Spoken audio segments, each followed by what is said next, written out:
Şunda tushundingmi Mitya? Ova. Assalomu hurmatli obunachilar. Bugun 20-noyabr 2025-yil avtoshopda ozon bilan savdomiz do'stlar.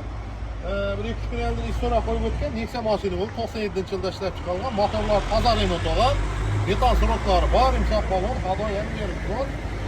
Polyoksiga mashina. Bu mashina ECM bor edi. 33 million deb qo'ydik. 32 million so'mga xudo xolasa o'zimizning mana Gurlen ECB'den atın kim etme? Niyet dostumuz gelen ekan şu Ezilmay dostumuz ukamiz bilan. Xudo xolasa beraka etdik. Qani niyet. Qani saqara bilan u farqli qilib. O'li ekanlar. 11 ga Cobalt berdik ha. 11 mingga Cobalt berdik. Xudo xolasa 12 mingga Nexia'ni berdik. Xayrni ko'ringlar. Yana. Xudo xolasa mashinamizni 32 million so'm pulga berdik. Presep bilan Prezidentlarning dokumenti bor. Ozgina turari bor, 3-4 oy xudo xolasa o'zimiz kelishyapmiz shu ichida. Kelaversa avtoshop bularning xizmatdamiz do'stlar. Ayni ko'rgan Sizullosin Ezimboy o'g'lining oldida charchama.